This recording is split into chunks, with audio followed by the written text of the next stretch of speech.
পথহারা সব পথিকেরা পেল পথের দিশা, হতাশ মনে নতুন করে জাগলো বাঁচার আশা। সে যে কোন কানুনের ফুল, রাসূলে মাকবুল, তিনি রাসূলে মাকবুল।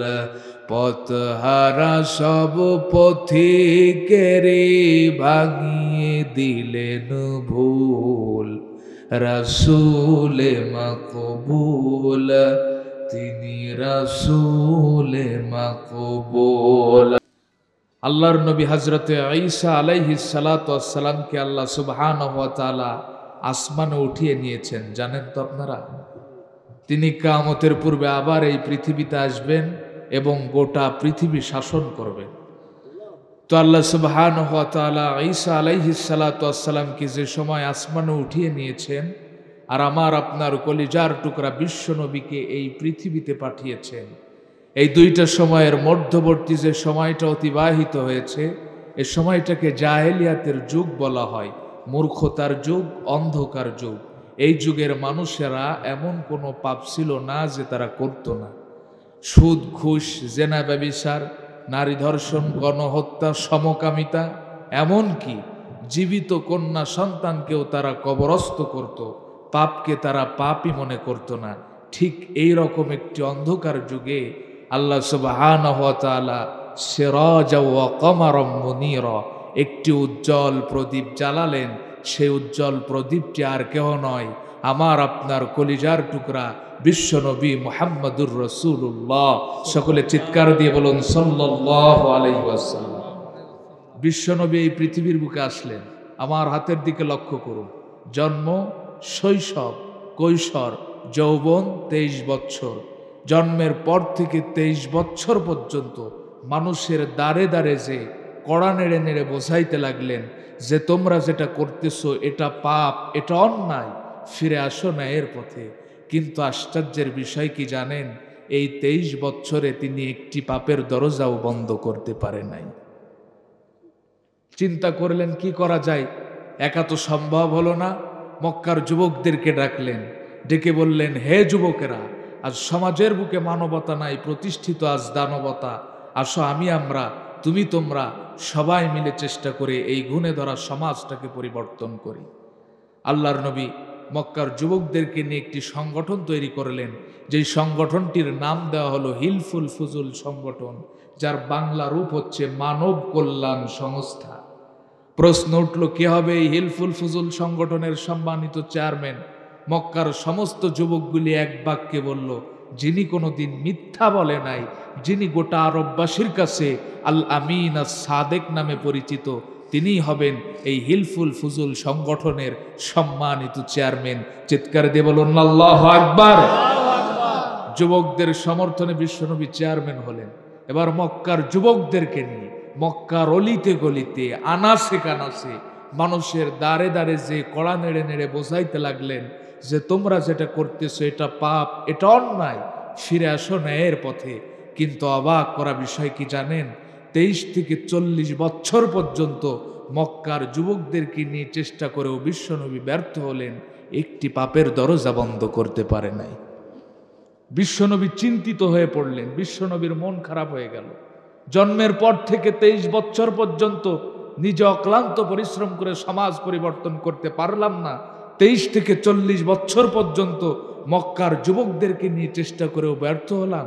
বিশ্বনবী ভেঙে পড়লেন। মক্কার অদূরে হেরা পর্বতের গুহায় আল্লাহর নবী আশ্রয় নিলেন। 3 দিন যাবত আমার নবীর খাওয়াও নাই, ঘুমও নাই। 3 দিন পর কে যেন গুহার মুখ থেকে ডাকছেন, ইয়া মুহাম্মদ। সকলে বলছি সাল্লাল্লাহু আলাইহি ওয়াসাল্লাম।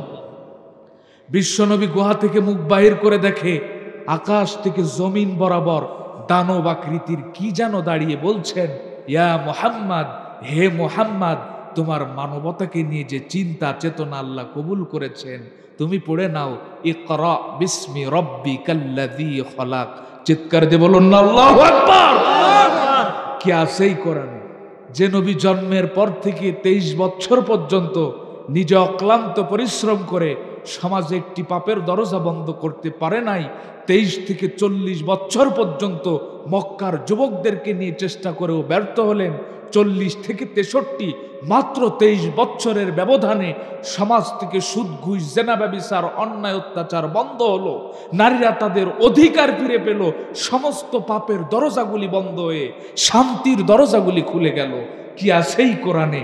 সেই একই কোরআন যে আজও আমাদের কাছে আছে। কোরআনের একটা সূরা, একটা পৃষ্ঠা, একটা আয়াত, এমনকি একটা হরফ পর্যন্ত পরিবর্তন হয় নাই। এ ব্যাপারে কারো কি কোনো সন্দেহ আছে?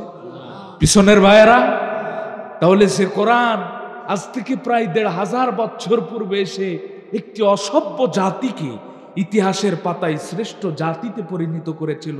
সেই একই কোরআন তো আজও আমাদের প্রত্যেকের ঘরে ঘরে, মসজিদে, মাদ্রাসাতে। কিন্তু এ কোরআন থাকা সত্ত্বেও কি এ অসভ্য জাতি সভ্য হয়েছে? আর একটু আসতে বলুন। তাহলে এটা কি কোরআনের ব্যর্থতা? ছোট্ট একটা দৃষ্টান্ত দিয়ে আমি আপনাদেরকে বোঝাই। রোগী ডক্টরের কাছে গেছে। Doctor ECG, ultrasound, x ray, blood পরীক্ষা, যাবতীয় পরীক্ষা নিরীক্ষা করে রোগীর কাছ থেকে রোগের বিবরণ শুনে একটা প্রেসক্রিপশন লিখে দিয়েছে। রোগী ডক্টরের দেওয়া প্রেসক্রিপশনটা বাড়িতে এনে সকালে 2 খতম দেয়, দুপুরে 2 খতম দেয়, রাত্রবেলা ঘুমানোর পূর্বে 2 খতম দিয়ে ঘুমাতে যায়। নিঃসন্দেহে পরের দিন সকালবেলা রোগী সুস্থ হয়ে যাবে। সুবহানাল্লাহ। কোন পাবলিকের সামনে আলোচনা করতে আসলাম? রোগী কি সুস্থ হবে নাকি মারা যাবে? কথা বলেন। রোগী তখনই সুস্থ হবে, রোগীর সমস্যার সমাধান তখনই হবে যখন রোগী ডক্টরের দেওয়া প্রেসক্রিপশন অনুযায়ী চলবে। ডক্টরের দেওয়া প্রেসক্রিপশন অনুযায়ী না চলে প্রেসক্রিপশন খতম দিয়ে রোগীর সমস্যার সমাধান যেই রকম অসম্ভব, অনুনাজ্জিলু মিনাল কোরআনি মা হুয়া শিফা, আল্লাহ কোরআন পাঠিয়েছে জাতির সমস্যার সমাধানের জন্য।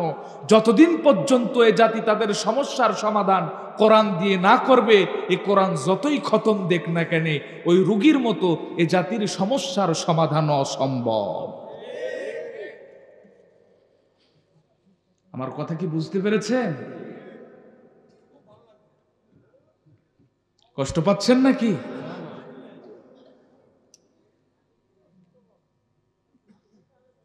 ভাইয়ার আমার, সুতরাং এ কোরআন দিয়ে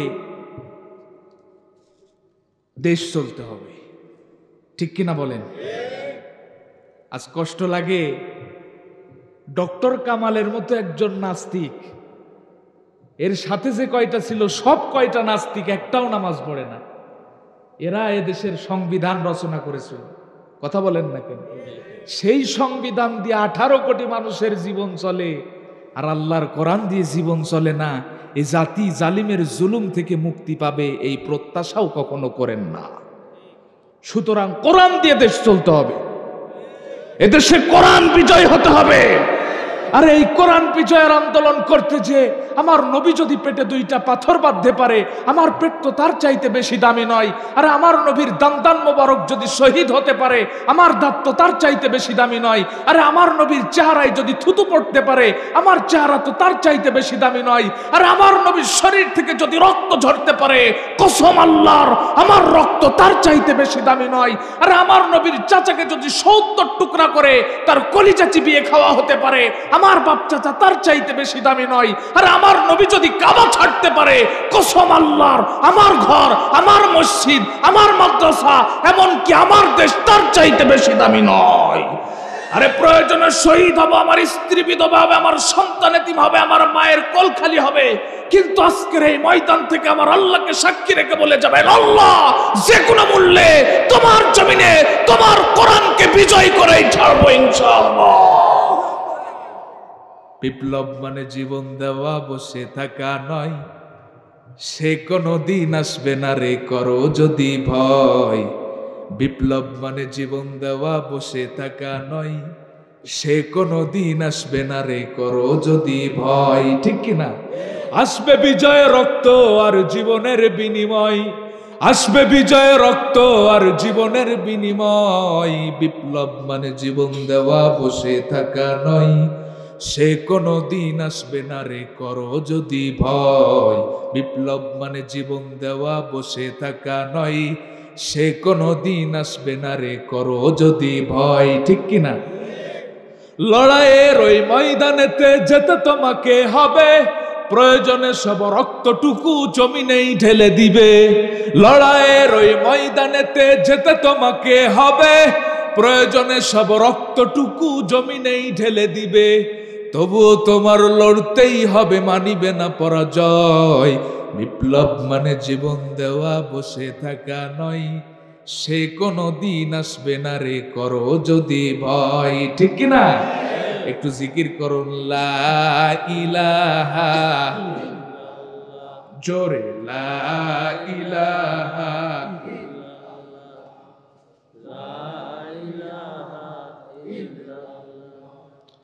লা ইলাহা। কষ্ট পাচ্ছেন নাকি আপনারা? জোরে লা ইলাহা।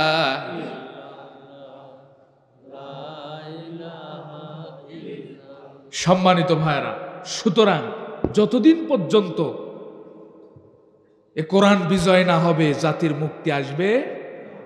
আজ থেকে প্রায় ১৫০০ বছর পূর্বে একটি অসভ্য জাতিকে আল্লাহর নবী এই কোরআন নামক প্রেসক্রিপশন দিয়ে আহ্বান জানিয়েছিল। তারা আল্লাহর নবীর ডাকে সাড়া দিয়েছিল, ইতিহাসের পাতায় তারা শ্রেষ্ঠ জাতিতে নাম লিখিয়েছিল। আমার বিশ্বাস এ জাতিও যদি আরেকটি বার সেই কোরআন নামক প্রেসক্রিপশনের আহ্বানে সাড়া দেয়, এ জাতিও ইতিহাসের পাতায় শ্রেষ্ঠ জাতিতে নাম লেখাবে, কোনো সন্দেহ নাই। ঠিক কিনা? সম্মানিত ভাইরা আমার, আল্লাহর নবী মক্কার 13 বছরের জীবনে জাতিকে কোরআন নামক প্রেসক্রিপশন দিয়ে আহ্বান জানালো। কেউ তার ডাকে সাড়া দিয়ে ইসলামের সুশীতল ছায়াতলে আশ্রয় নিল, আর কেউ তার ডাকে সাড়া তো দিল না, বরং গালি দিল, ধোঁকাবাজ বলল, এমনকি পাথর নিক্ষেপ করে তার শরীর থেকে রক্ত ঝরালো।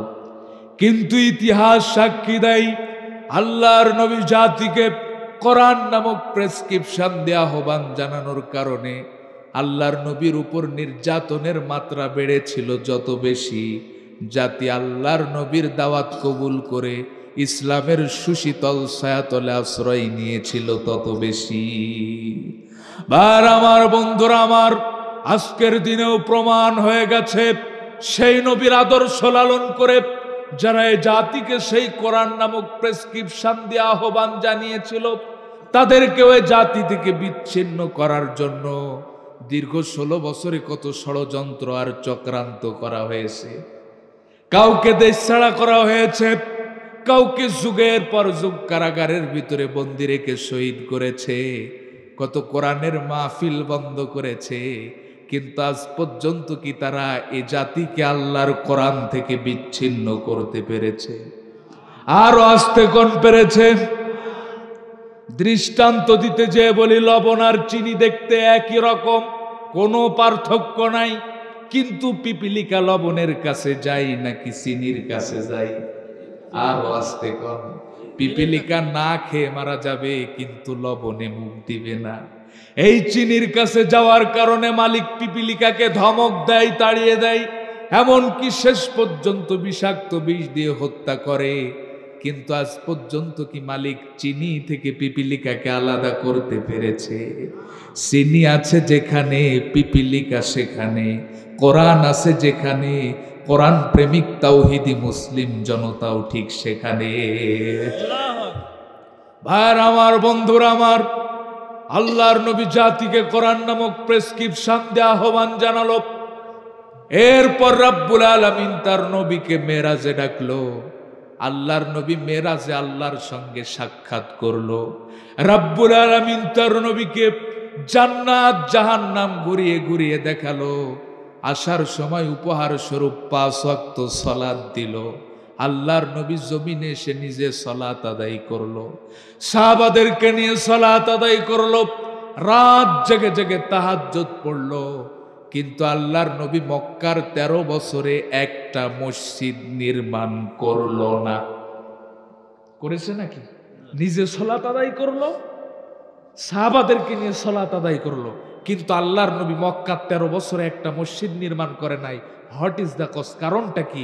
মসজিদ নির্মাণ করার মতো সামর্থ্য কি আল্লাহর নবীর ছিল না? সাহাবায়ে কেরামের ছিল না? আল্লাহর নবীর স্ত্রী আম্মাজান খাদিজাতুল কুবরা রাদিয়াল্লাহু তাআলা আনহা মক্কার সবচাইতে ধনাঢ্য মহিলা ছিল, এত সম্পদের মালিক ছিল। ইসলাম কবুল করার সঙ্গে সঙ্গে তার সমস্ত সম্পদ আল্লাহর নবীর কদম মোবারকে হাজির করলো। আল্লাহু আকবার। আল্লাহর নবীর জামাই হযরত উসমান রাদিয়াল্লাহু তাআলা আনহু এত সম্পদের মালিক ছিল, যাকে উসমান গনি বলা হতো। তাদেরকে যদি আল্লাহর নবী বলতেন আমাদের মতো রড সিমেন্ট বালু দিয়ে নয়, তারা আল্লাহর নবীর জন্য স্বর্ণ দিয়ে হলেও একটা মসজিদ নির্মাণ করে দিত। কিন্তু সামর্থ্য থাকা সত্ত্বেও কেন আল্লাহর নবী মক্কার 13 বছরে একটা মসজিদ নির্মাণ করে নাই? এটাই আজ আমার আলোচনার মূল বিষয়। কেন মসজিদ নির্মাণ করে নাই শুনবেন তো আপনারা? কারা কারা শুনে যাবেন দুহাত তুলে দেখান। আল্লাহ আমাদের সকলের দুইখানা হাতকে কবুল করে নাও। সকলে বলছে আমিন। সম্মানিত ভাই আমার, এরপরে আল্লাহর নবী আল্লাহর নির্দেশে মক্কা থেকে মদিনায় হিজরত করল। মদিনায় হিজরত করার সঙ্গে সঙ্গে মদিনার মানুষেরা তলা আল বাদরু আলাইনা ইনসানিয়াতিল আইদাই ওয়াজাবাত শুকরু আলাইনা মাদা লিল্লাহি দাই, এই গান গেয়ে গেয়ে তারা আল্লাহর নবীকে রিসিভ করলো। শুধু এতটুকুই নয়, আল্লাহর নবী যখন মদিনায় প্রবেশ করলো, মদিনার মানুষেরা মদিনার জমিনটাকে ইসলামের জন্য আল্লাহর নবীর হাতে তুলে দিল। আল্লাহর নবী মদিনায় সর্বপ্রথম উটের পিঠ থেকে যেই জায়গাটায় নামলেন, জায়গাটার নাম হচ্ছে কোবা। সাহাবাদেরকে নির্দেশ দিলেন, ও আমার প্রাণের সাহাবারা, এই জায়গায় একটা মসজিদ নির্মাণ করো, মসজিদটার নাম দাও মসজিদে কোবা। আমি নবী কথা দিলাম, এই মসজিদে যারা ইমানের সাথে 2 রাকাত সালাত আদায় করবে, রাব্বুল আলামিন তাদের আমল নামায় একটা কবুল উমরার সওয়াব লিখে দিবে। এরপরে আল্লাহর নবী মদিনার শহরের ভিতরে প্রবেশ করলেন, সাহাবাদেরকে নির্দেশ দিলেন, ও আমার প্রাণের সাহাবারা, মদিনার শহরের ভিতরে আর একটা মসজিদ নির্মাণ করো, মসজিদটার নাম দাও মসজিদে নববী।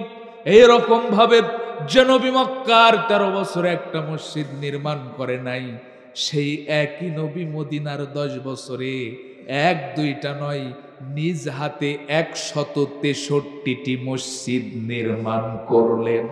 সুবহানাল্লাহ। যে নবী মক্কার 13 বছরে একটা মসজিদ নির্মাণ করে নাই, সেই একই নবী মদিনার 10 বছরে 1-2টা নয়, নিজ হাতে 163টি মসজিদ নির্মাণ করলেন। আল্লাহু আকবার। What is the cause? কারণটা কি? আচ্ছা আপনারা বলুন তো, আপনারা যখন কোনো বিল্ডিং ওঠান, আগে কি বিল্ডিং ওঠান নাকি জমিনটারে নিজের নামে দলিল করেন? কথা কয় না। 1 শতাংশ জমিন যখন অন্যের মাঝে চলে যায়, মনে হয় গোটা চুয়াডাঙ্গা জেলায় আপনার চাইতে বড় আমিন নাই। এখন কথা বলছেন না কেন? আগে কি বিল্ডিং ওঠান নাকি জমিনটারে নিজের নামে দলিল করেন? জমিন নিজের নামে দলিল না করে যদি কেউ বিল্ডিং ওঠায়, ওই বিল্ডিং কি স্থায়ী হবে নাকি ভেঙে দিবে? আল্লাহর নবী যখন মক্কায় ছিল, মক্কার জমিনের মালিক ছিল কারা? আবু জেহেল, আবু লাহাব, উতবা, শাইবা, ওয়ালিদ ইবনে মুগীরা, ইসলামের চরম দুশমন এই সমস্ত কাফের মুশরিকরা, ঠিক কিনা? আপনারা দেখেছেন আমাদের পার্শ্ববর্তী রাষ্ট্র ভারত, সেখানে মুসলমানদের কয়েক শত বছরের পুরাতন ঐতিহ্য বাবরি মসজিদ, সেটাকে ভেঙে তারা মাটির সঙ্গে মিশিয়ে ওই জায়গায় আবার রাম মন্দির স্থাপন করেছে। এর কারণটা কি? এর কারণ হচ্ছে এখন আর ভারতের জমিন মুসলমানদের দখলে নাই, এখন ভারতের জমিন বিধর্মীদের দখলে। এজন্য আল্লাহর নবী তার জীবনী থেকে উম্মাতের জন্য এই মেসেজটাই দিচ্ছেন, আগে মসজিদ নির্মাণ নয়, আগে জমিন দখল। আগে কি দখল? আর এই জন্যই আল্লাহ আমাকে আপনাকে এই পৃথিবীতে পাঠিয়েছে। শুধু যদি সুবহানাল্লাহ, আলহামদুলিল্লাহ, লা ইলাহা ইল্লাল্লাহ এই জিকির করার জন্য মানুষ সৃষ্টি করার দরকার হতো, আল্লাহর কি কোনো প্রয়োজন ছিল? কথা বলেন। কারণ আল্লাহর অসংখ্য সৃষ্টি রাত দিন 24 ঘন্টা জিকির করছে কার? আরো জোরে কন্যা কার? সুতরাং আমাকে আপনাকে আল্লাহ শুধু জিকির করার জন্য পাঠাই নাই, ইন্নী জাইলুন ফিল আরদি খলিফা, এ জমিনের নেতৃত্ব কায়েমের জন্য পাঠিয়েছে, ঠিক কিনা? সুতরাং এ জমিনের নেতৃত্ব আবার মুসলিম উম্মাহকে হাতে নিতে হবে, আরেকটি বার এই মুসলিম উম্মাহকে জাগ্রত হতে হবে, ঠিক কিনা বলেন? আরে এই মুসলমান যদি জেগে ওঠে, প্রথম কেবলার চাইলেও কেউ দখল করে রাখতে পারবে না। আর এই মুসলমান যদি জেগে ওঠে, সুইডেনে আর কখনোই কোরআন পড়াতে পারবে না। আর এই মুসলমান যদি জেগে ওঠে, ফ্রান্সেই হোক অথবা ইন্ডিয়াতেই হোক, আমার রাসূলকে গালিগালাজ করার দুঃসাহস কারো হবে না। আর এই মুসলমান যদি জেগে ওঠে, পৃথিবীর কোন প্রান্তে আমার মা বোন ধর্ষিত হবে না। আর এই মুসলমান যদি জেগে ওঠে, ফিলিস্তিনে হোক অথবা হিন্দুস্তানে হোক, মুসলমানদের বুকে বুলেট নিক্ষেপ করার দুঃসাহস পৃথিবীর বুকে কোনো স্বৈরাচারের হবে না। ওরে মুসলিম তুই আজও কেন বসে, ওরে মুসলিম তুই আজও কেন বসে, চারিদিকে আজ মুসলমানের কান্নার আওয়াজ ভাসে, চারিদিকে আজ মুসলমানের কান্নার আওয়াজ ভাসে। আর বিশ্ব আজি ভরে গেছে মুসলমানের লাশে, ওরে মুসলিম তুই আজও কেন বসে, ওরে মুসলিম তুই আজও কেন বসে, ঠিক কিনা? চোখ কান বুঝে বোবার বেশে থাকবি কতকাল, দুনিয়ার এই স্বার্থের লোভে হইয়া মাতাল। চোখ কান বুঝে বোবার বেশে থাকবি কতকাল, দুনিয়ার এই স্বার্থের লোভে হইয়া মাতাল। আরে তোর চেহারাই বীর খালিদের, আরে তোর চেহারাই বীর খালিদের প্রতিচ্ছবি ভাসে, ওরে মুসলিম তুই আজও কেন বসে, ওরে মুসলিম তুই আজও কেন বসে, ঠিক কিনা? আর আমাদের আদি পিতা তো হযরত আদম আলাইহিস সালাতু ওয়াস সালাম, যিনি ছিলেন আল্লাহর নবী। আর আদি পিতাও নবী, জাতির পিতাও নবী। আর নবীর রক্ত আমাদের শরীরে প্রবাহিত। আর নবীর রক্ত গায়ে নিয়ে তো আর বাতিলের সামনে মাথা নত করতে পারি না। আরে জান দিতে পারি কিন্তু ঈমান দিতে পারি না। আরে নবীর রক্তই তো আমাদেরকে শিখিয়েছে এই মাথা সর্বদাই উপরে থাকবে, যদি নত হতে হয় এক আল্লাহ ছাড়া পৃথিবীর কোন শক্তির সামনে এই মাথা নতি স্বীকার করবে না। আর জমিনের নেতৃত্ব যাদের হাতে থাকার দরকার ছিল, আজ তাদের হাতে না থাকার কারণে জমিনের ব্যবস্থাপনা কি বিপর্যয়ে দাঁড়িয়েছে। ছোট্ট একটি দৃষ্টান্ত দিয়ে আমি আপনাদেরকে বোঝাই। কষ্ট পাচ্ছেন আপনারা? রাগ করছেন নাকি? এক রাজা কিছুদিনের জন্য তার রাজ্যের দায়িত্ব মন্ত্রীর হাতে দিয়ে রাজ্যের কাজে বাহিরে গেছে। দীর্ঘদিন পর রাজা যখন তার রাজ্যে ফিরে এসেছে, সর্বপ্রথম মন্ত্রীকে ডাক দিয়ে বলে, মন্ত্রী, রাজ্যের সবকিছু ঠিকঠাক আছে তো?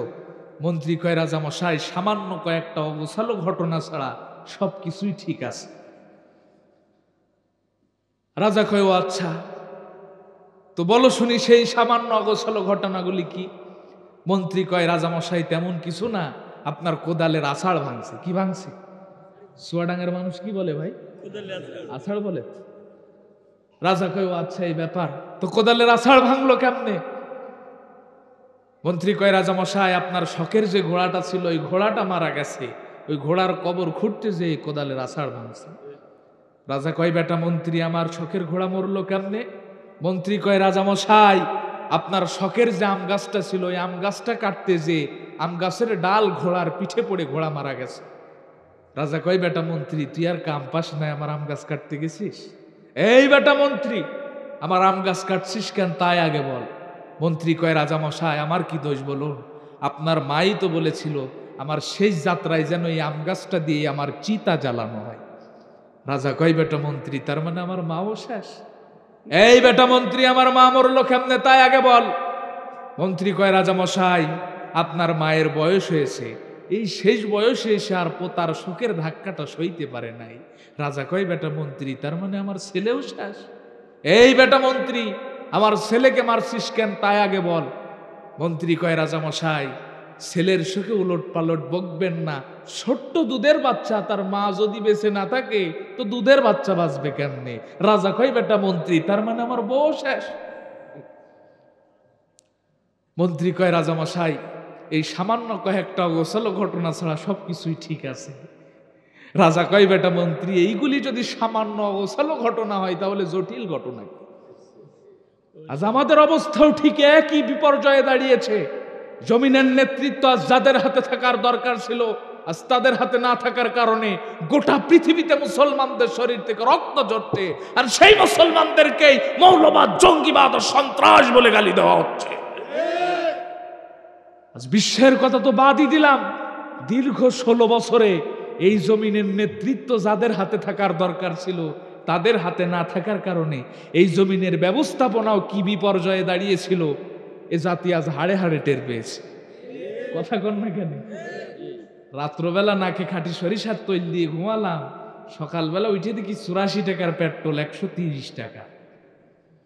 যেই খাঁটি সরিষা নাকে দিয়ে ঘুমালাম সেই 150 টাকা সরিষা 300 টাকা। কথা কন না কেন? এটা একটা গণতান্ত্রিক রাষ্ট্র, আমি এদেশের একজন স্বাধীন নাগরিক, আমার নাগরিক অধিকার আদায়ের জন্য গেলাম। যে কয় আমার নাগরিক অধিকার নাকি তাহাজ্জুদ পড়েই কারা দায়িত্ব করে আদায় করেছে। জিজ্ঞাসা করলাম, এটা আবার কোন পদ্ধতি? কয়, এটি স্মার্ট পদ্ধতি। ঠিক কিনা বলেন? আজ পর্যন্ত আমার জীবনে ভোট দেওয়ার সৌভাগ্য জোটে নাই। আমার মতো সৌভাগ্যবান ব্যক্তি এই মাহফিলে কারা কারা আছেন? একটু হাত তুলে দেখান তো। অনেকেই তো আছে। কই 41 সালের আগে কেউ আমাদের নৌকা ডোবাতে পারবে না। এখন তো নদীও আছে, পানিও আছে, মাগার চালাবার জন্য নৌকাও নাই, মাঝিও নাই। কথা কোন ঠিক কিনা? বুবু গো, ও তুমি কেমন নৌকার মাঝি, এখন তোমার নৌকা চলে না। বুবু গো, ও তুমি কেমন নৌকার মাঝি, এখন তোমার নৌকা চলে না। ঠিক কিনা? তোমার নৌকার হাল ছিঁড়েছে তুমি তো জানো না, লগি বৈঠা ভেঙে গেছে খবর তো রাখো না। বুবু গো, ও তুমি কেমন নৌকার মাঝি, এখন তোমার নৌকা চলে না। ঠিক কিনা? সব খুনিদের বিচার বুবু হবে আনা আনা, তোমার বিচার হবে বুবু পুরোই 16 আনা। বুবু গো, ও তুমি কেমন নৌকার মাঝি, এখন তোমার নৌকা চলে না। ঠিক কিনা বলেন? এই প্রত্যেকটা চোরের বিচার আমার বাংলার জমিনে দেখতে চাই। কথা বলেন ঠিক কিনা? আজ যদি সূরা আল মাইদার 38 নম্বর ধারা অনুযায়ী এদেশের জজ কোর্ট আর সুপ্রিম কোর্টের সামনে এই সমস্ত চোরগুলির হাত কেটে দেওয়া হয়, যে দেশের ধনী মানুষের 5 তলা থেকে ছুঁড়ে ফেলে দেওয়া পচা খাদ্য গরিব মানুষেরা ডাস্টবিনের কুত্তার সঙ্গে ভাগাভাগি করে খায়, যে দেশের ছোট্ট ছোট্ট মাসুম বাচ্চাগুলি সামান্য একটি কম্বলের অভাবে রাজপথে মারা যায়, যে দেশের মা বোনেরা সামান্য 50 টাকার বিনিময়ে তাদের ইজ্জতকে বিক্রি করে খায়, এদেশে ওসিডিসি এসপি আমলা কামলা সচিব আর মিনিস্টার হবার পরে কলমের খোঁচায় কোটি কোটি টাকা দুর্নীতি করে খেয়েছে। আজ যদি সূরা আল মাইদার 38 নম্বর ধারা অনুযায়ী দেশের জজ কোর্ট আর সুপ্রিম কোর্টের সামনে এই সমস্ত চোরগুলির হাত কেটে দেওয়া হয়, আর দেশের সমস্ত চ্যানেল স্যাটেলাইট গুলি যদি তা বারবার দেখায় আর প্রচার করে, সিলেট সুনামগঞ্জ কলাউড়া নয়, টেকনাফ থেকে তেতুলিয়া নয়, রূপসা থেকে পাথুরিয়া নয়, আগামী দিনে শাহজালালের ভূখণ্ডে এদেশের মানুষের গণতান্ত্রিক অধিকার চুরি করার দুঃসাহস করা হবে না। কষ্ট পাচ্ছেন আপনারা? ভাইরা আমার, বন্ধুরা আমার,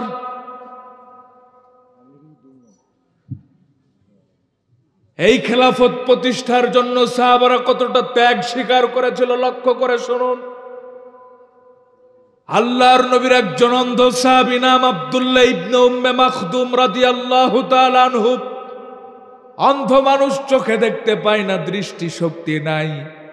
আজ তো আমাদের সমাজে যারা অন্ধ, প্রতিবন্ধী, অটিস্টিক, সমাজের মানুষের কাছে এরাই সবচাইতে বেশি নির্যাতিত, লাঞ্ছিত, বঞ্চিত, অবহেলিত।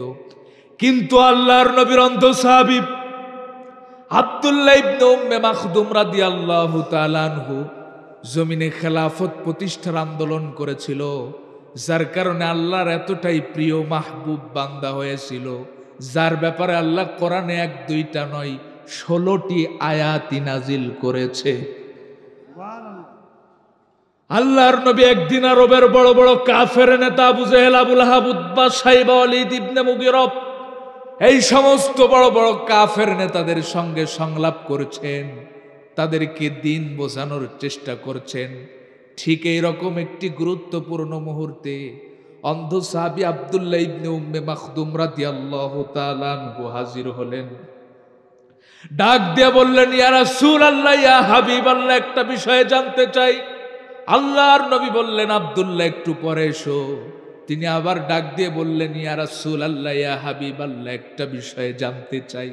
আল্লাহর নবী বললেন, আব্দুল্লাহ একটু পরে এসো। তিনি তো অন্ধ মানুষ, চোখে দেখতে পায় না, দৃষ্টি শক্তি নাই। আল্লাহর নবী কোন অবস্থায় আছে, কোন হালাতে আছে, এটা তো তিনি বুঝতে পারছেন না। আবার ডাক দিয়ে বললেন, ইয়া রাসূলুল্লাহ, ইয়া হাবিবাল্লাহ, একটা বিষয়ে জানতে চাই। আল্লাহর নবী একটু ভুরু কঞ্চিত করলেন, রাগান্বিত হলেন। এই জন্য আল্লাহর নবী ভুরু কঞ্চিত করে নাই, রাগান্বিত হয় নাই যে আমি আরবের বড় বড় কাফের নেতাদের সঙ্গে সংলাপ করছি, আর এই রকম একটি গুরুত্বপূর্ণ মুহূর্তে সামান্য একজন অন্ধ ব্যক্তি এসে আমাকে ডিস্টার্ব করছে। এই জন্য আল্লাহর নবী ভুরু কঞ্চিত করে নাই, রাগান্বিত হয় নাই। বরং আল্লাহর নবীর লক্ষ্য উদ্দেশ্য ছিল, ফের নেতাদেরকে হাতে পেয়েছি, তাদেরকে যদি দিন বোঝায় দিনের ছায়াতলে প্রবেশ করাতে পারি, গোটা আরব দিনের ছায়াতলে প্রবেশ করবে। কিন্তু আব্দুল্লাহ ইবনে উম্মে মাখদুম তো আমার কাছের মানুষ, তার প্রশ্নের জবাব তো আমি কিছুক্ষণ পরেও দিতে পারবো, কিন্তু এই মানুষগুলিকে তো আর কিছুক্ষণ পরে পাবো না।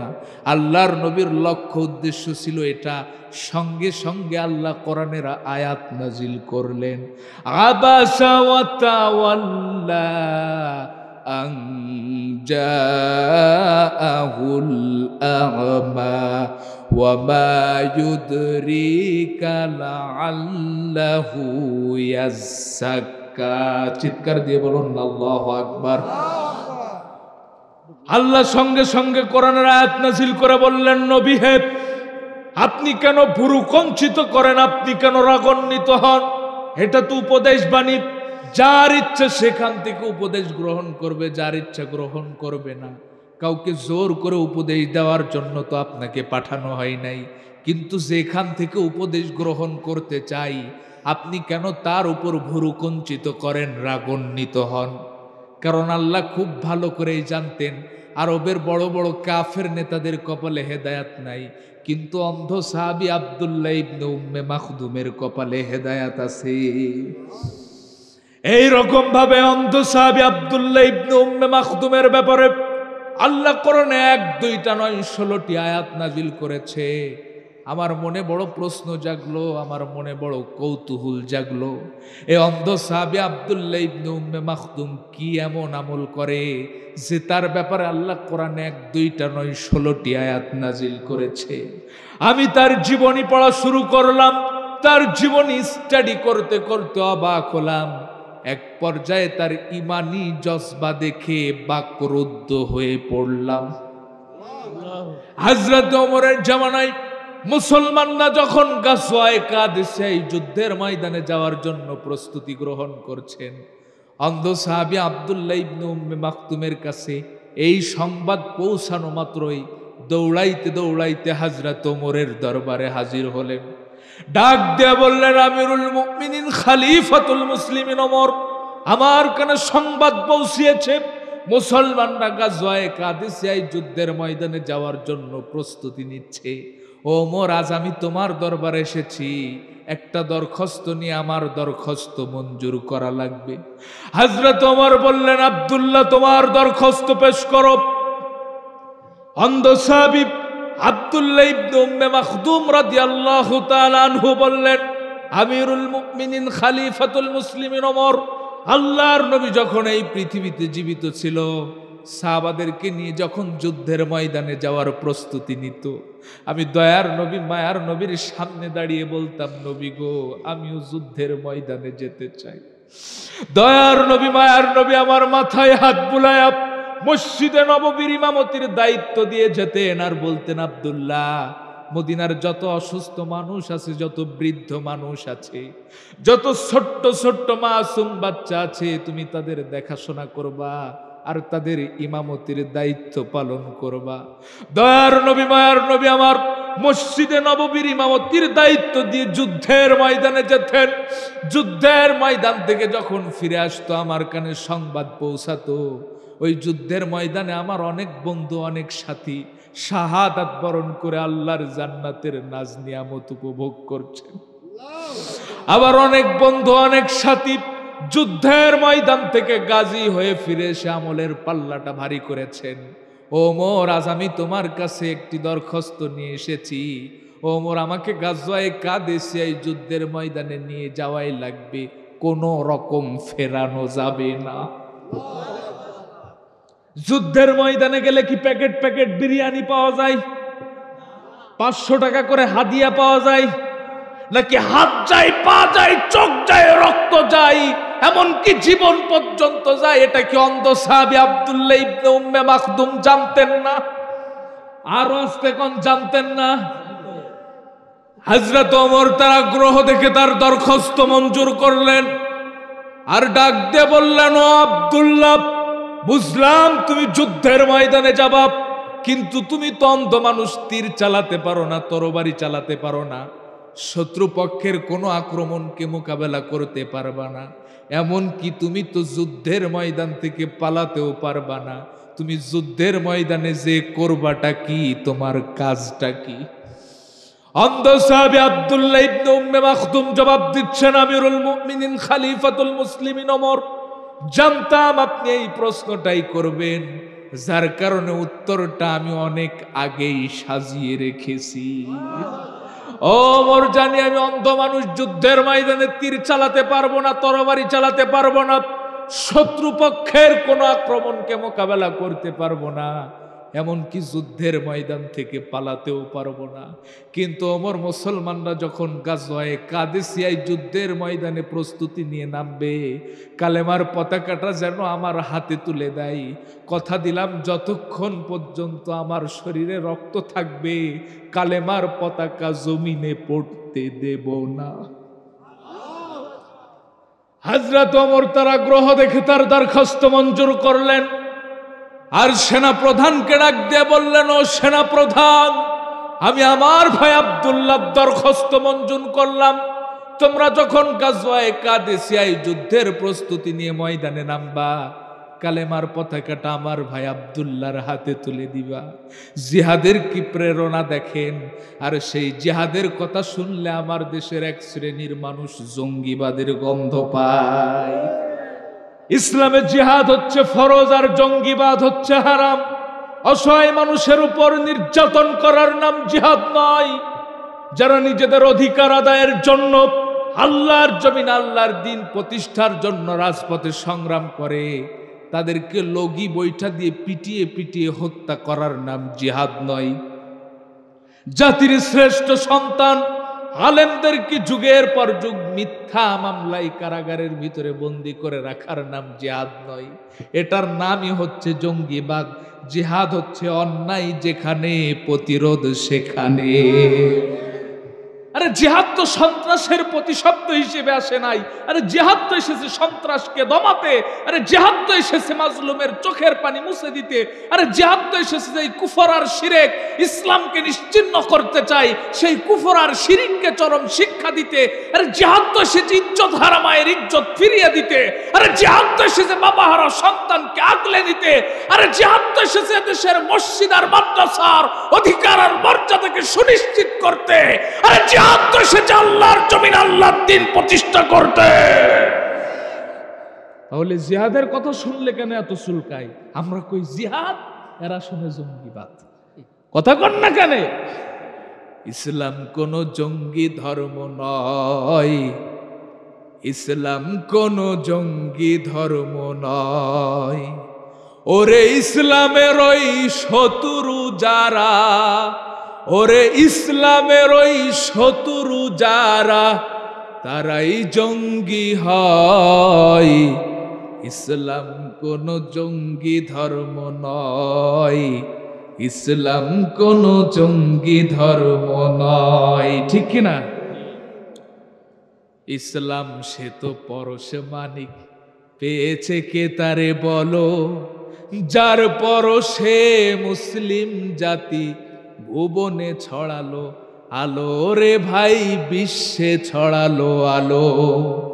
ইসলাম যদি এই ধরাতে জানতে তুমি চাও, তাহলে খোলাফায়ে রাশেদার যুগে ফিরে যাও, যারা ইসলামের ওই অবিয়বাণী, যারা ইসলামের ওই অবিয়বাণী ছড়ালো বিশ্বময়।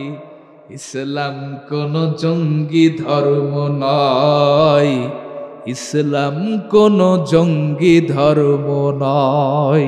এই খেলাফতের দায়িত্ব সাহাবারা কিভাবে পালন করেছিল লক্ষ্য করে শুনুন। 17ই রমজান বদর দিবস, মুসলমানদের প্রথম যুদ্ধ হয়েছিল, ঠিক কিনা কোন? বারবার রমজান মাস আসে, 17ই রমজান বারবার আসে, 17ই রমজান পালন করি, কিন্তু 17ই রমজান থেকে শিক্ষা গ্রহণ করি না। 17ই রমজান বদর দিবস, ইসলামের প্রথম যুদ্ধ। মুসলমানরা রোজা রেখেছে, মুসলমানরা রোজা অবস্থায় যুদ্ধের ময়দানে গিয়েছে। আল্লাহর নবী সাহাবাদেরকে বললেন, ও আমার প্রাণের সাহাবারা, তোমরা রোজা ভাঙো। সাহাবাদের রোজা ভাঙার সাহস হয় না। আল্লাহর নবী আগে এক গ্লাস পানি খেয়ে তারপরে রোজা ভাঙলেন। আল্লাহু আকবার বলেন। খন্দকের ময়দানে সাহাবারা খন্দক খনন করছে, নামাজের ওয়াক্ত চলে এসেছে, সাহাবারা নামাজ পড়ার জন্য প্রস্তুতি নিচ্ছে। আল্লাহর নবী বললেন, ও আমার প্রাণের সাহাবারা, আগে নামাজ ছাড়ো, খন্দক খনন করো। কথা কোন না কেন? আরে যে ইবাদত নামাজের মতো ফরজ ইবাদতকে মওকুফ করে ফেলেছে, যে ইবাদত রোজার মতো ফরজ ইবাদতকে মওকুফ করে ফেলেছে, মুসলিম উম্মাহ সে ইবাদত ভুলে গিয়েছে, যার কারণে আজ 150 কোটির ঊর্ধ্বে মুসলমান গোটা পৃথিবীতে নির্যাতিত হচ্ছে। কয়টা দৃষ্টান্ত আমি আপনাদেরকে দিলে আপনাদের বিবেক জাগ্রত হবে। আল্লাহর নবী যুদ্ধের ময়দানে যাচ্ছেন, একজন মহিলা সাহাবা তার কোলের সন্তান কেনে বলছে, ইয়া রাসূলুল্লাহ, আমার সন্তানটাকে যুদ্ধের ময়দানে নিয়ে যান। আল্লাহর নবী বললেন, ও মহিলা, তোমার কি মাথা নষ্ট হয়ে গিয়েছে নাকি? যুদ্ধের ময়দানটা কি খেলার মাঠ নাকি যে তোমার কোলের সন্তানকে নিয়ে যেতে বলছো? মহিলা বললেন, ইয়া রাসূলুল্লাহ, ইয়া হাবিবাল্লাহ, আমার কোলের সন্তানটাকে যুদ্ধের ময়দানে নিয়ে যাবেন, কাফের মুশরিকেরা তীর তরবারির আঘাত করবে, আমার সন্তান শহীদ হবে, কিয়ামতের দিন আমি শহীদের মা হয়ে আল্লাহর দরবারে দাঁড়াবো। আল্লাহু আকবার বলেন। তারা কিভাবে এই খেলাফতের দায়িত্ব পালন করেছিল, আর আমি আপনি কিভাবে পালন করছি? আল্লাহর কাছে কি জবাব দেওয়া লাগবে না আল্লাহর খলিফারা? আজ আমরা এই সম্ভ্রান্ত পরিবারের সচেতন মানুষেরা, খোদাভীরু মানুষেরা এই খেলাফতের দায়িত্ব ছেড়ে দিয়েছিল, যার কারণে দীর্ঘ 16 বছরে এই জমিনের খলিফা হয়েছিল লাউ সোরা, কদু সোরা, ছাগল সোরা, মুরগি সোরা, ফেন্সিডি, লিয়াবা, সারা রাত মাল খায়া টাল হইয়া গাছের ধাক্কা দিয়ে বলে, ভাইজান সাইড দেন, আর কতক্ষণ খাড়ায় থাকবেন? এরাই হয়েছিল জমিনের খলিফা। কথা কন না কেন? দাড়ি নাই, মশরিকি সিটিরাকের বাম্পারের মতো, আউযুবিল্লাহ বিসমিল্লাহ সহিভাবে বলতে পারে না, এসে আমাদেরকে থিয়েট দিতে যে হুজুর কথাবার্তা খুব সাবধানে বলবেন, কোরআন হাদিস কিন্তু আমরাও কম বুঝি না। কথা কন না কেন? দীর্ঘ 16 বছরে আমরা কত নেতা দেখলাম, ঠিক কিনা বলেন? দেশি নেতা, বিদেশি নেতা, হাইব্রিড নেতা, নেতার ঠেলায় মঞ্চ ভেঙে পড়ে। চুলদাড়ি পিকে শুনো হয়ে গিয়েছে, উনি যুব নেতা। কথা কন না কেন? 5 সন্তানের বাবা, উনি ছাত্র নেতা। গত বছর গাইবান্ধায় এক মাহফিলে আমি পোস্টার হাতে নিয়ে আমার নিজের নামই খুঁজে পাইনি, এত পরিমাণ নেতার নাম, কয়েকশো নেতার নাম। জিজ্ঞাসা করলাম, হোয়াট ইজ দ্য কজ, কারণটা কি? কয়, হুজুর এগো নাম না দিলে তো মাহফিলই হবে না। আপনাদের এলাকায় কি এই সমস্যা ছিল নাকি? ছিল। কত নেতা, ঠিক কিনা বলেন? আজ তো আলহামদুলিল্লাহ কোরআনের এই মঞ্চটা আলেম ওলামা দিয়ে ভরপুর। কোরআনের এই মঞ্চে উন্মুক্ত ভাবে কথা বলা যাচ্ছে, কিন্তু দীর্ঘ 16 বছরে কি এই পরিবেশ ছিল? কোরআনের মঞ্চ তো অনেক পরের কথা। এদেশের মসজিদের ইমামেরাও মসজিদের মেম্বার থেকে কোরআনের হক কথাগুলি বলতে পারে নাই। কারণ এরা তো শুধু মাহফিলের অতিথি ছিল না, এরা মসজিদেরও সভাপতি ছিল। নাকি আপনাদের এলাকায় ছিল না? আমার এলাকায় ছিল। সারা মাস খোঁজ নেই ইমাম সাহেবের যেদিন বেতন দেওয়ার সময় হয় 180 টাকা গজের পাঞ্জাবি গায়ে দিয়ে মসজিদে যায়, দেখলে মনে হয় জান্নাত থেকে পালিয়ে এসেছে। সেই রকম ডাটে যে কয়, ইমাম সাহেব, ইমাম সাহেব, ঠিক মতো আজানও দেন না, নামাজও পড়ান না, বেতনও তো কম দেন না। ইমাম সাহেব মনে মনে কয়, খাটাস করতে গেল মরে না কেন? ইমাম সাহেবের বেতন 3000 টাকা, বেচারা করবে কি? বাগুন খায় আর চুলকায়, বাগুন খায় আর চুলকায়। চুলকাইতে চুলকাইতে পিছনে লুঙ্গি গেছে ছিঁড়ে, এখন সেজদায় যখন যায় বড় ভয়ানক অবস্থা তৈরি হয়। এই সভাপতি কিছু মুসল্লি নিয়ে চুয়াডাঙ্গায় মুফতি সাহেবের গেছে ফতোয়া নিতে, যে মুফতি সাহেব, আমাদের ইমাম সাহেব যখন সেজদায় যায় বড় ভয়ানক অবস্থা তৈরি হয়, এবার আপনি ফতোয়া দেন, এই ইমামের পিছনে কি আমাদের নামাজ হয়? মুফতি সাহেব বড় চালাক মানুষ, কয় ইমামের বেতন কত? কই 3000 টাকা। করোনার সময় দিতাম 2000 টাকা, কারণ মুসল্লি কম, বেতনও কম। মুফতি সাহেব কয়, তোমাদের মতো মুসল্লির নামাজ পড়াতে লুঙ্গি লাগবে, এটা কোন কিতাবে আছে? কথা বলেন। এরাই ছিল জমিনের খলিফা, ঠিক কিনা? আজ তারা কোথায়? ছোট্ট একটা গল্প মনে পড়ে গেল, শোনাবো আপনাদের। আপনারা রাগ করছেন নাকি ভাই? কষ্ট পাচ্ছে? আমি আলোচনা ছেড়ে দেব নাকি? চলবে? মেম্বার সাহেব অনুমতি দিয়েছে, চলবে তো। আলহামদুলিল্লাহ, ওই রকম কাহিনী আমাদের জীবনে ঘটেছে, যার কারণে এখনো বলছি, ঠিক কিনা বলে?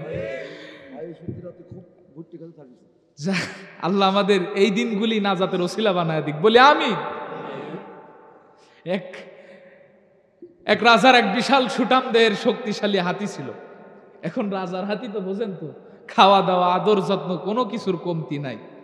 রাজার বিশাল এক সুঠাম দেহের শক্তিশালী হাতি। রাজা দীর্ঘদিন পর তার হাতি পরিদর্শন করতে যে দেখে ছোট্ট একটা কুনো ব্যাঙ তার হাতিরে লাথি দেয়। কুনো ব্যাঙ চিনেন আপনারা? কি বলে আপনাদের এলাকায়? হ্যাঁ। তো রাজার মনে বড় কৌতূহল জাগলো, যে সামান্য একটা কুনো ব্যাঙ হইয়া আমার এই বিশাল শক্তিশালী সুঠাম দেহের হাতিকে লাথি দেয়, এই সাহস পেল কোথায়? রাজা বিষয়টা ক্লিয়ার ভাবে জানবার জন্য কুনো ব্যাঙের কাছে গেল।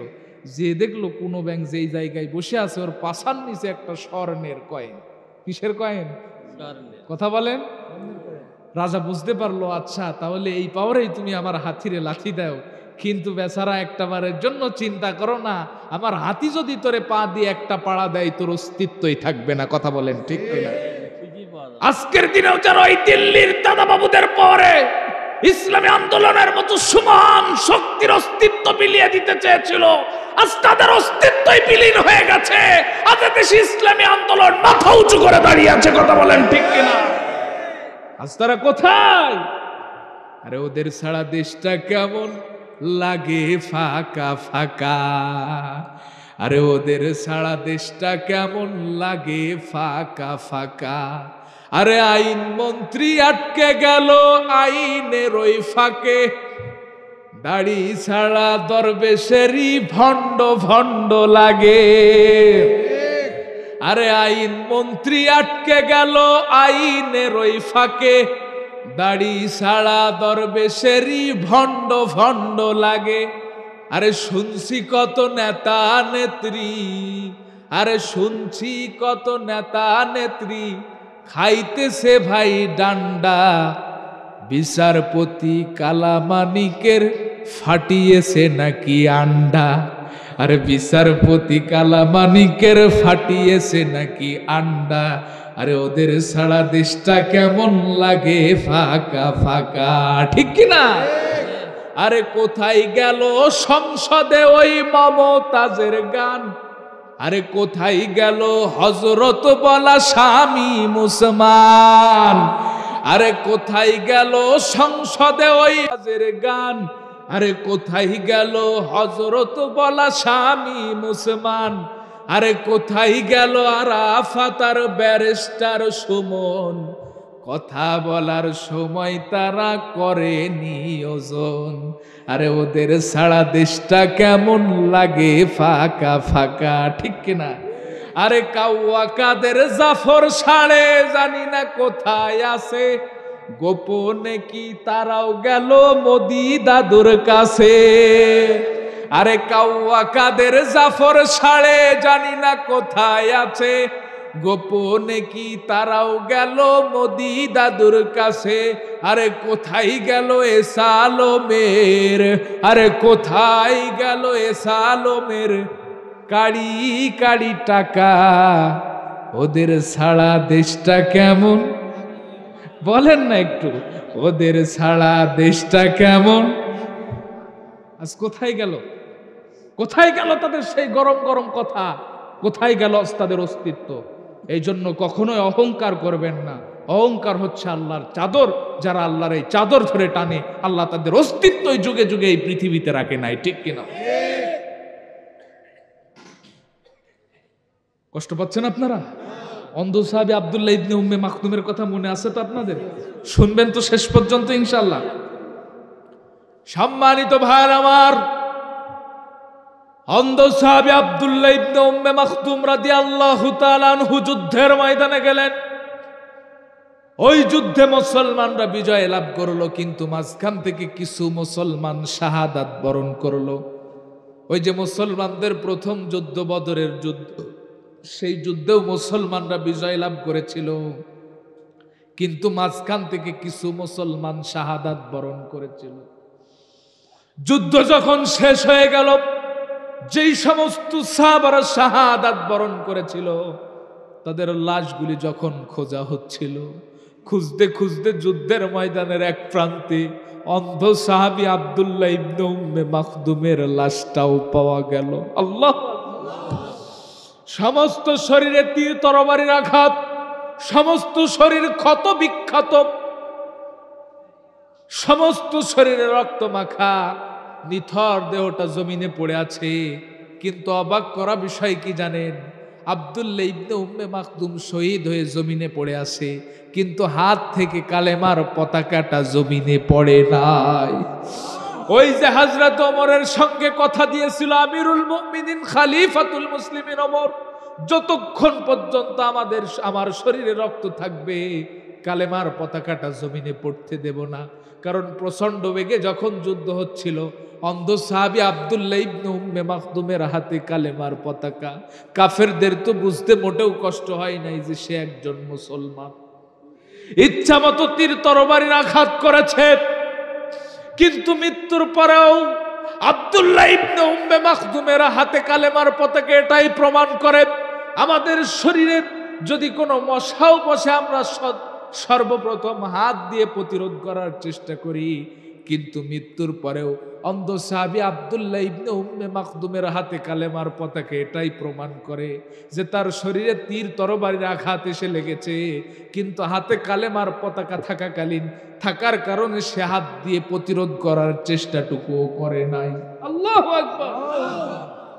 কিভাবে তারা এই খেলাফতের দায়িত্ব পালন করেছিল, আর আমি আপনি কিভাবে পালন করছি?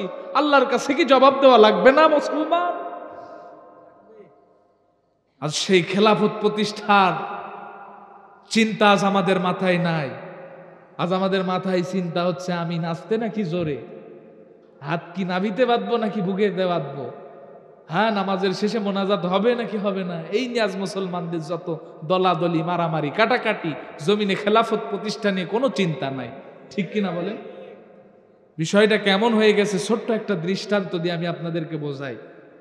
এক লোক এইরকম একটা মাহফিল থেকে ওয়াজ শুনে গিয়েছে যে 1 বিঘত মেসওয়াক দিয়ে মেসওয়াক করে সালাত আদায় করলে 70 গুণ বেশি সওয়াব পাওয়া যায়। কয় গুণ? সবাই বলেন কয় গুণ? হাদিসটা সহিহ, আপনারা সকলে আমল করার চেষ্টা করবেন, পারবেন তো ইনশাআল্লাহ? তো আমি আমার জাস্ট সময়ের ভিতরে আমি আমার আলোচনা ছেড়ে দেবো। আমাকে 11টা পর্যন্ত সময় দেওয়া হয়েছে। আমি আপনাদেরকে বিরক্ত করব না, আপনারা সকলেই। হ্যাঁ, মধু সম্পর্কে আবার এর মধ্যে আলোচনা ঢুকাইলেন কেন ভাই?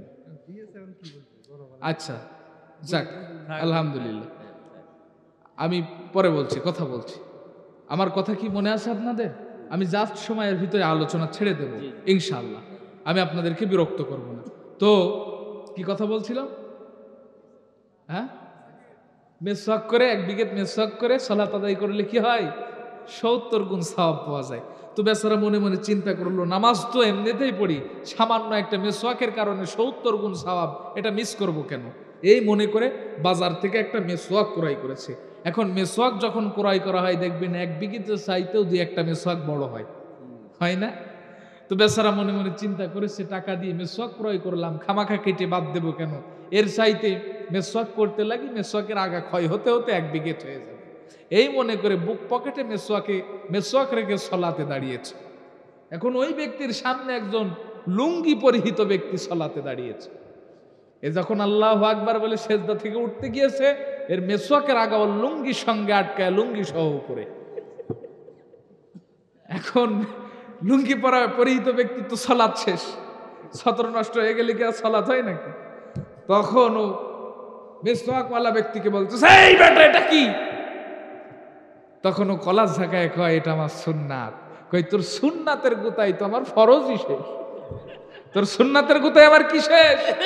আজ মুসলমানদের অবস্থাও ঠিক একই পর্যায়ে দাঁড়িয়েছে। নফল আর মুস্তাহাবের গোতায় জমিনে খেলাফত প্রতিষ্ঠার আন্দোলন মুসলিম উম্মাহ বলে গিয়েছে, ঠিক কি না? আরে যে ইসলামে জিকির আছে, এক ইসলামে তো জিহাদও আছে। আরে যে ইসলামে তয়েফ আছে, এক ইসলামে তো বদরও আছে। আরে যে ইসলামে মক্কা ছাড়ার ইতিহাস আছে, এক ইসলামে তো মক্কা বিজয়ের ইতিহাসও আছে। আরে যে ইসলামে দিনের পর দিন গুহায় আত্মগোপনে থাকার ইতিহাস আছে, এক ইসলামে তো জিহাদের ময়দানে রক্ত ঝরানোর ইতিহাসও আছে। আরে যে ইসলামে নিজের জীবন বাজি রেখে অন্যের জীবনের নিরাপত্তা দেওয়ার ইতিহাস আছে, এক ইসলামে তো প্রয়োজনে আল্লাহর জমিন আল্লাহর দ্বীনের জন্য অন্যের জীবন ছিনিয়ে নেওয়ার ইতিহাসও আছে। তুমি মেসওয়াক করা ফজিলত তো জানো, খাবার শেষে মিষ্টি মুখের হাদিসটাও মানো। শুধু হক কথাটা উচ্চ স্বরে বলতে পারো না, অন্যায় দেখে বারুদ হয়ে জ্বলতে পারো না। শুধু হক কথাটা উচ্চ স্বরে বলতে পারো না, অন্যায় দেখে বারুদ হয়ে জ্বলতে পারো না। কেমন মুসলমান তুমি একটু ভাবো না, কেমন তোমার ঈমান একটু বলো না। তুমি মেসওয়াক করা ফজিলত তো জানো, খাবার শেষে মিষ্টি মুখের হাদিসটাও মানো, ঠিক কিনা? তুমি যেই কালেমার দাওয়াত দিলে বুকেতে নেই তুলে, দেখো সেই কালেমার দাওয়াত দিয়ে কত জোনাত জেলে। তুমি যেই কোরআনের ওয়াজ করলে হাদিয়া তোহফা মিলে, দেখো সেই কোরআনের ব্যাখ্যা লিখে কেউ ফাঁসিতে ঝোলে। তুমি দুনিয়ার মোহে জীবনের মায়া ছাড়তে পারো না, প্রভুর রাহে প্রাণ বিলিয়ে দিতে জানো না। কেমন মুসলমান তুমি একটু ভাবো না, কেমন তোমার ঈমান একটু বলো না। তুমি মিসওয়াক করা ফজিলত তো জানো, খাবার শেষে মিষ্টি মুখের হাদিসটাও মানো, ঠিক কিনা? সুতরাং আমরা হলাম আল্লাহর খলিফা, আমরা কার খেলাফতের দায়িত্ব পালন করতে হবে। এ জমিনে আল্লাহর কোরআনকে বিজয়ী করতে হবে, তাহলেই এ জাতির মুক্তি, ঠিক কিনা বলেন? আজ আমার বড় কষ্ট লাগে, ছোট্ট একটা কথা বলে আমি শেষ করব। আজ আমার বড় কষ্ট লাগে, এদেশের অনেক ধার্মিক মুসলমান আছে, এদেশের অনেক ধার্মিক মুসলমান আছে, যারা অনেক ধার্মিক। আমি তাদেরকে সম্মান আর শ্রদ্ধার সাথে বলছি, লক্ষ্য করে শুনুন। তারা নিজেরা নামাজ পড়ে, রোজা রাখে, হজ করে, জিকির করে, অনেক ধার্মিক, কিন্তু মানব রচিত আইন যারা সমাজে প্রতিষ্ঠিত করতে চায়, যারা মানব রচিত আইন দিয়ে সমাজ রাষ্ট্র পরিচালনা করতে চায়, তাদের পিছনে স্লোগান দেয়। আছে না নাই? আচ্ছা আপনারা বলুন তো, ধর্ম আর রাজনীতি দুইটা কি আলাদা জিনিস? কথা বলতে হবে। ধর্ম আর রাজনীতি দুইটা কি আলাদা জিনিস? যে ইসলাম আপনি কিভাবে নামাজ পড়লেন এটা শেখালো, কিভাবে রোজা রাখবেন এটা শেখালো, কিভাবে বিয়ে শাদী করবেন এটা শেখালো, মৃত্যুর পর কিভাবে আপনাকে কবরে রাখা হবে এটা শেখালো, সেই ইসলামকে আপনাকে রাজনীতি শেখায় নাই? কথা কন না কেন? শেখায় নাই? যদি না শেখায় তাহলে ইসলাম কেমনে ইন্নাদ-দীনা ইনদাল্লাহিল ইসলাম হবে? কিভাবে ইসলাম পরিপূর্ণ জীবন বিধান হবে বলেন? সুতরাং কেউ যদি নামাজকে অস্বীকার করে সে কি মুসলমান থাকবে? হ্যাঁ, কোন ব্যক্তি যদি রোজাকে অস্বীকার করে সে কি মুসলমান থাকবে? তাহলে আপনি মুসলমান, কোরআনের রাজনীতি বাদ দিয়ে কেন মানব রচিত রাজনীতি সমাজে প্রতিষ্ঠার আন্দোলন করেন? আপনার বিবেকের কাছে প্রশ্ন, আপনিও কি মুসলমান থাকতে পারেন? কথা বলেন। সুতরাং আমার কারো প্রতি কোনো ক্ষোভ নাই, কোনো নির্দিষ্ট দলের প্রতি আমি আপনাদেরকে আহ্বানও জানাচ্ছি না। আমি মুসলমান, যারা এদেশে কোরআন দিয়ে রাজনীতি করে, যারা এদেশে কোরআন প্রতিষ্ঠিত করতে চায়, কোরআন দিয়ে দেশটাকে চালাতে চায়, আমরা তাদের পাশে থাকব। পারবো তো ইনশাআল্লাহ? যারাই কোরআন দিয়ে দেশটাকে চালাতে চায়, যারা কোরআনের রাজনীতি করে, আমরা তাদের পাশে থাকব। কোন মানব রচিত তন্ত্র মন্ত্র, যারা মানব রচিত দেশ মন্ত্র দিয়ে তন্ত্র দিয়ে দেশ চালাতে চাই, আমরা তাদের পাশে থাকতে রাজি। কারণ আমরা দুনিয়ার জন্য নিজের ঈমান হারা হব না। ঠিক কিনা বলেন? দুনিয়ার জন্য আমরা কখনোই নিজেদের ঈমান নষ্ট করব না। পারবো তো ইনশাআল্লাহ? সুতরাং আমরা মুসলমান, যারা কোরআন দিয়ে দেশ চালাতে চায়, আমরা তাদের সাথে আছি। ঠিক কিনা বলেন? থাকতে পারবো তো ইনশাআল্লাহ? আজকে এটাই আমাদের মেসেজ আজকের আলোচনার মধ্য দিয়ে। আমি আপনি মুসলমান ভাই, আমি মারা যাব, এই গ্রামে এই মুহূর্তে 200 বছর আগে কারা বসবাস করতো? তাদের কি কোনো অস্তিত্ব আছে?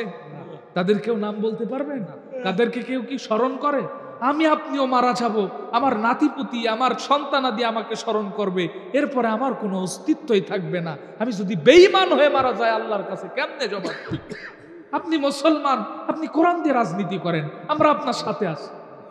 আমার কথাই কষ্ট পেন না, কেউ রাগ করেন না। আমি মুসলমান, আপনি কোরআন দিয়ে রাজনীতি করেন, আমি আপনার পিছনেই স্লোগান দেব। রব্বানা আতিনা ফিদ দুনিয়া হাসানাতাও ওয়া ফিল আখিরাতি হাসানাতাও ওয়া কিনা আযাবান নার। রব্বুল আলামিন, সেই সন্ধ্যা থেকে শুরু করে গভীর রজনী পর্যন্ত আল্লাহ আমরা তোমার কয়েকজন গুনাহগার গোলাম দীর্ঘ সময় ধরে কোরআন হাদিস থেকে আলোচনা করেছি, শুনেছি। রব্বুল আলামিন, আমাদের শোনার ভিতরে যদি ভুল ত্রুটি হয়ে থাকে আল্লাহ তুমি মাফ করে দাও। আল্লাহ যদি সব দিয়ে থাকো, সবটুকু কোটি কোটি গুণ বাড়া বিশ্বনবীর রূহ মোবারকে পৌঁছায় দাও।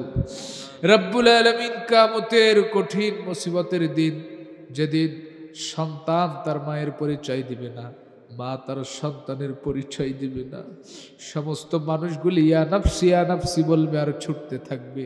আল্লাহ, এই কঠিন মুসিবতের দিন আজকে আমাদের এই মাহফিলটি নাজাতের ওসিলা বানায়া দিও।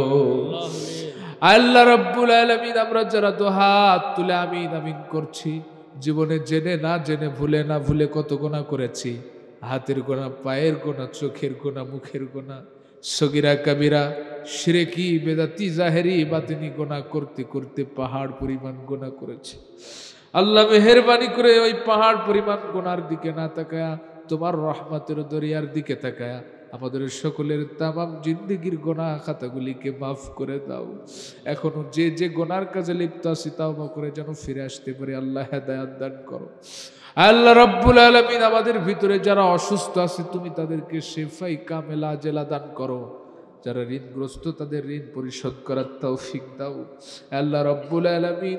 আল্লাহ তাআলা যে যেভাবে আয় করছে আল্লাহ প্রত্যেকের আয় রোজগারের ভিতরে তুমি বারাকা দাও আল্লাহ তাআলা। শুনেছি এই গ্রামে অনেক সন্তান প্রবাসে আছে আল্লাহ, প্রবাসে তাদের দেখার মতো কেউ নাই আল্লাহ। তুমি তোমার কুদরতি মদতে আল্লাহ তাআলা তুমি প্রত্যেকটা প্রবাসী সন্তানকে আল্লাহ তাআলা সাহায্য করো আল্লাহ রব্বুল আলামিন। আল্লাহ তাআলা আল্লাহ রব্বুল আলামিন এই গ্রামের যারা দুনিয়া ছেড়ে চলে গেছে আল্লাহ রব্বুল আলামিন, মুসাব আলী মন্ডল আল্লাহ তার কথা বারবার স্মরণ করি।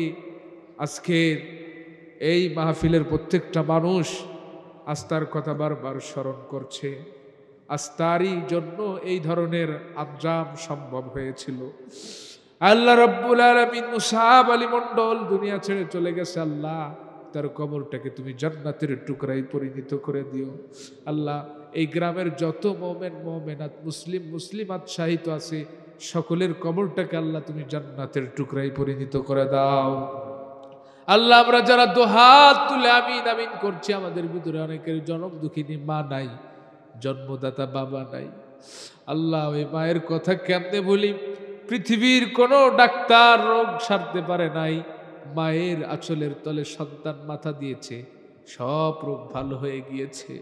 ওই বাবার কথা কেমনে ভুলি, ঈদের দিনে বাবা একটা ভালো শার্ট পরিধান করে নাই, নিজের ছেঁড়া শার্ট পরিধান করেছে, সন্তানের জন্য ভালো পোশাক কিনে দিয়েছে, নিজে ছেঁড়া জুতা পরে ঈদগাহে গিয়েছে, সন্তানের জন্য ভালো একটা জুতা কিনে এনেছে। বাজার থেকে কেউ কিছু খাইতে দিলে বাবা খাই নাই, পকেটে করে সন্তানের জন্য এনেছে। সেই বাবা আমাদের অনেকের দুনিয়া ছেড়ে চলে গেছে, অনেকের মা চলে গেছে, দাদা দাদি নানা নানি স্ত্রী সন্তান আল্লাহ। যে যাকে হারিয়ে আজ আমিন আমিন করছি প্রত্যেকে আর সবটুকু পৌঁছে দাও, প্রত্যেকের কবরে আযাবকে মাফ করে প্রত্যেকের কবরটাকে জান্নাতের টুকরায় পরিণত করে দাও আল্লাহ রব্বুল আলামিন। আজকের এই মাহফিলের প্রধান অতিথি আল্লাহ অত্র ইউনিয়নের প্যানেল চেয়ারম্যান আল্লাহ তাআলা অনেক খেদমত করেছে আমাকে, শ্রদ্ধেয় ভাই আব্দুর রাজ্জাক আল্লাহ রব্বুল আলামিন।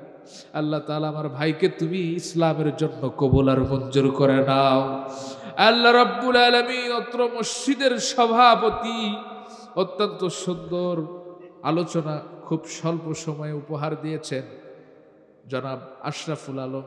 আল্লাহ আমার সভাপতি ভাইকেও আল্লাহ তাআলা তুমি যোগ্যতা বাড়িয়ে দাও আল্লাহ, তার সম্মান ইজ্জত বাড়িয়ে দাও আল্লাহ। আমার পূর্বে কথা বলেছেন অত্র এলাকার কৃতি সন্তান আমার শ্রদ্ধেয় ভাই আল্লাহ তাআলা, যার কণ্ঠের মধ্যে আমরা আল্লাহ আমার কণ্ঠ খুঁজে পাই, আমার শ্রদ্ধেয় ভাই হাফেজ মাওলানা সজিবুল ইসলাম আল্লাহ, ভাইয়ের কণ্ঠকেও তুমি কবুল আর মঞ্জুর করে নাও আল্লাহ। আমার পূর্বে কথা বলেছেন আল্লাহ চুয়াডাঙ্গা জেলার আল্লাহ রব্বুল আলামিন কারিয়ানা ফাউন্ডেশনের সম্মানিত চেয়ারম্যান আমার শ্রদ্ধেয় ভাই রেজাউল ইসলাম আল্লাহ, তার কণ্ঠকেও তুমি কবুল আর মঞ্জুর করে নাও আল্লাহ। এই স্টেজে আমার সামনে কত আলেম ওলামা বসে আছে আমার ওস্তাদ সমতুল্য, যাদের জুতা টানতে পারলে আমি নিজেকে ধন্য মনে করতাম আল্লাহ রব্বুল আলামিন। আল্লাহ প্রত্যেকটা আলেমের মর্যাদা সম্মান তুমি বাড়িয়ে দাও আল্লাহ রব্বুল আলামিন। প্রত্যেকটা আলেমকে জাতির খেদমতের জন্য আল্লাহ তুমি কবুল আর মঞ্জুর করে নাও আল্লাহ রব্বুল আলামিন। যারা রক্ত দিয়ে শ্রম দিয়ে আল্লাহ রব্বুল আলামিন এই বৈষম্য বিরোধী ছাত্র আন্দোলনের মাধ্যমে আমার দেশটাকে আবার স্বাধীন করলো, এদেশের মানুষের বাক স্বাধীনতা ফিরিয়ে আনলো আল্লাহ, প্রত্যেকের কবরটাকে তুমি জান্নাতের টুকরা হিসেবে কবুল করে নাও। প্রত্যেকটা শহীদকে আল্লাহ তুমি শহীদের উচ্চ মাকাম দান করো আল্লাহ রব্বুল আলামিন। আল্লাহ তাআলা পদ্মার অন্তরালে আমার মা বোনেরা হাত উঠিয়েছে আল্লাহ, জানি না কে কোন আশা নিয়ে চাওয়া নিয়ে হাত উঠিয়েছে আল্লাহ। আমার প্রত্যেকটা মা বোনকে তুমি কবুল আর মঞ্জুর করে নাও। হযরতে ফাতেমার মতো হযরতে আয়েশার মতো আল্লাহ তুমি চরিত্র গঠন করার তৌফিক দাও আল্লাহ রব্বুল আলামিন। আজকের এই মাহফিলটি যার অর্থ দিয়ে শ্রম দিয়ে টাকা দিয়ে পয়সা দিয়ে মেধা দিয়ে আমাদেরকে উপহার দিল আল্লাহ, ইন্তেজামিয়া কমিটির আল্লাহ তাআলা, আজকের এই মাহফিলটা আল্লাহ তুমি কিয়ামতের দিন কঠিন মুসিবতের দিন নাজাতের ওসিলা বানায়া দিও। কত কষ্ট করে আল্লাহ আজকের আজ্জাম, কত অর্থ খরচ করি, কত শ্রম দিয়ে আল্লাহ আমাদেরকে এত সুন্দর কোরআন শোনার ব্যবস্থা করে দিল। আল্লাহ এই ময়দানটাকে আল্লাহ কোরআনের তাফসিরের জন্য কিয়ামত পর্যন্ত কবুল করে নাও। আল্লাহ জানি না কে কোন আশা নিয়ে চাওয়া নিয়ে তোমার দরবারে হাত উঠিয়েছি। আল্লাহ তুমি অন্তর্যামী, মানুষের অন্তরের খবর জানো। আল্লাহ তাআলা যে যে আশা নিয়ে চাওয়া নিয়ে তোমার দরবারে দুইখানা হাত উঠালো, সকলের মনের নেক মাকসুদকে আল্লাহ তুমি পুরা করে দাও। সুবহানা রাব্বিকা রাব্বিল ইজ্জাতি আম্মা ইয়াসিফুন ওয়া সালামুন আলাল মুরসালিন আলহামদুলিল্লাহি রাব্বিল আলামিন। আসসালামু আলাইকুম ওয়া রাহমাতুল্লাহি ওয়া বারাকাতুহু।